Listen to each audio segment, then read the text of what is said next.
Hello, welcome to my channel and thank you for watching. Today, the image I'll be discussing is captioned the Amalinde, site of the most terrible battle ever fought amongst the Xhosa themselves, October 1818. The army of King Hintsa, supported by Chief Ndlambe and led by Makande Ngcele, Makana, also known as Makana, defeated the army of Chief Ncika, scorned for his ambition, greed, and collaboration with the British. Debenek, directly opposite present day Dimbaza, between Fort Hare and King Williamstown. And this, this, as the caption says, this was the most terrible, one of the most terrible, or the most terrible battle fought amongst the Xhosa themselves. It was, in fact, the third such um, war of contestation between Ncika and the Ndlambe people that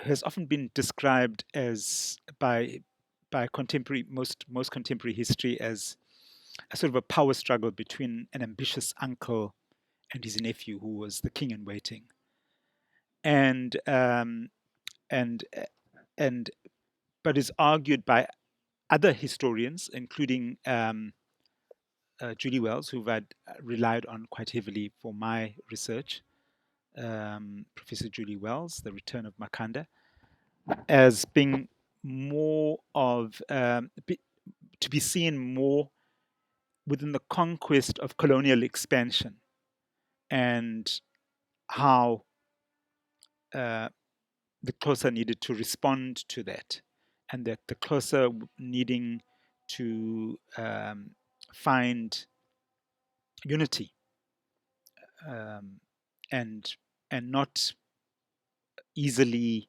succumb to the divide and rule tactics, especially of the British, in the ways in which they um, used to further their colonial expansion and imperial project.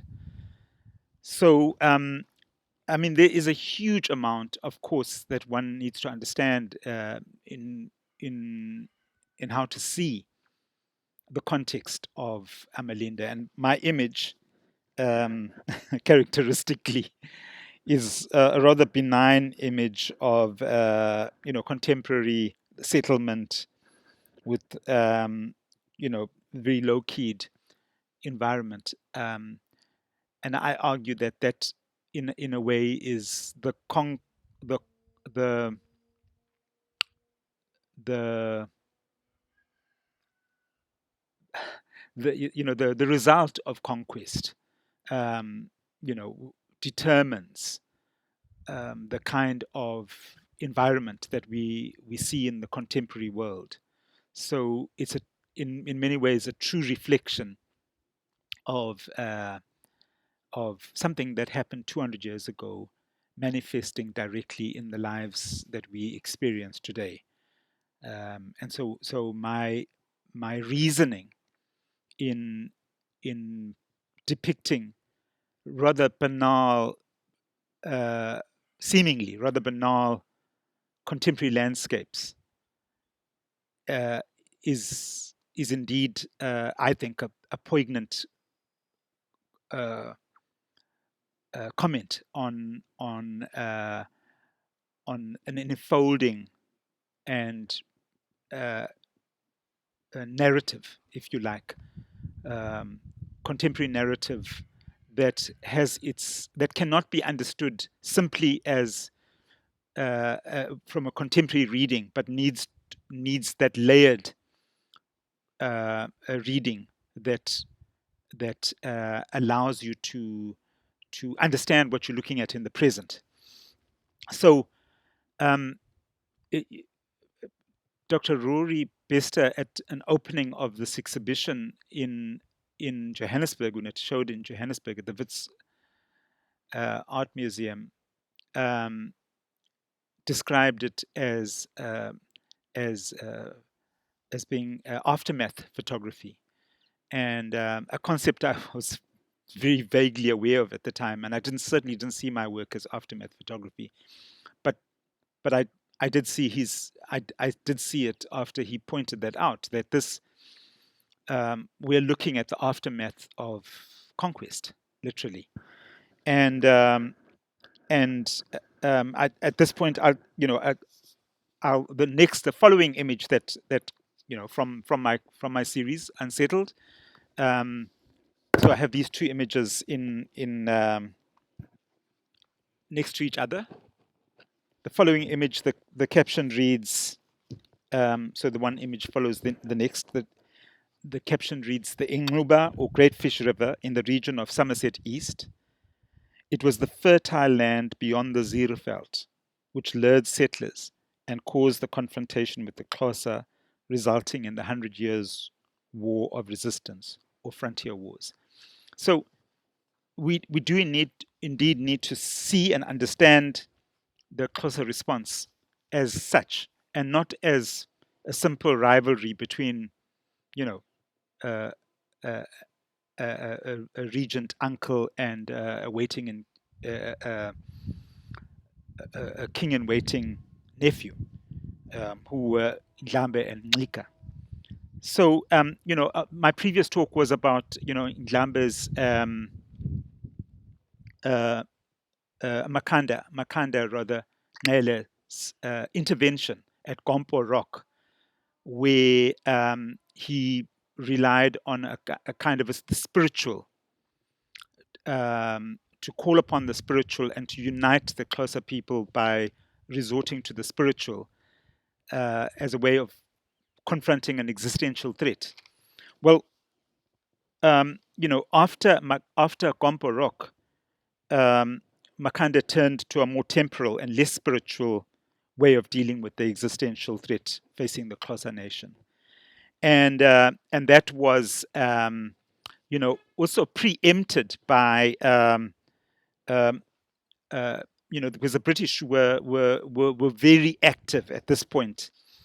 From the expulsion of the Xhosa from the Zierveld in 1812, to a meeting, and amongst other things, there were raids. The Fraser raid and the Brereton raid, but there was also a meeting called the Cut River meeting of 1818, I think it was, where the where the Spoor the the Spoor law was introduced to the Xhosa with the intention of getting the king in waiting Ncika to implement the Spoor law, which was literally for the Xhosa to police themselves from the raids that the Xhosa were conducting against the British settlers.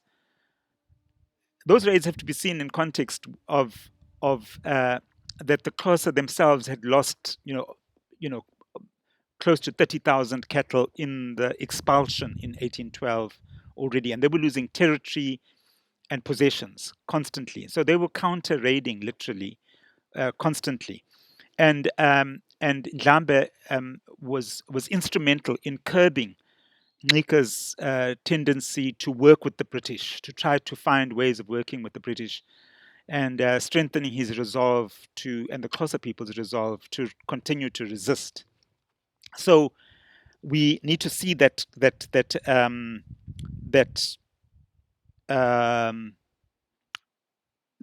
all these various factors that the Spoor meeting of Katrafir was in 1817, like literally a year before the Amalinde battle, in which finally the Xhosa people had to curb an errant chief and unite the people to face this major existential threat. Um, the the proceeding drama a year later, months later, literally, was the Battle of Grahamstown, which I'll talk to and about at a future talk. So a lot to say that is unsaid, and I'm hoping that it interests you to read this history, because I argue that we cannot understand contemporary history if we are ignorant of this past history. As the dictum goes, those who are ignorant of their history are doomed to repeat it. I wanted to also bring to your attention the German version of my book, Unsettled. Um, a different format altogether. It was in keeping with this Wunderhorn edition, that series that they were producing. So, in this portrait, but typical of the Germans, just absolutely beautiful reproductions. This image that you're looking at is the gravestone of the prophet Nongawuzi. And forgetting exactly where that is, but I mean, of course, I know it very well. In It's close to Alexandria in the Zierveld, Albany district. So yes, images that we are still yet to talk about in future editions, and lots of really beautiful productions. The English version was produced, and I'm so grateful for because the German one wouldn't have existed if it hadn't been for the American Pirogue Archipelago Press books edition.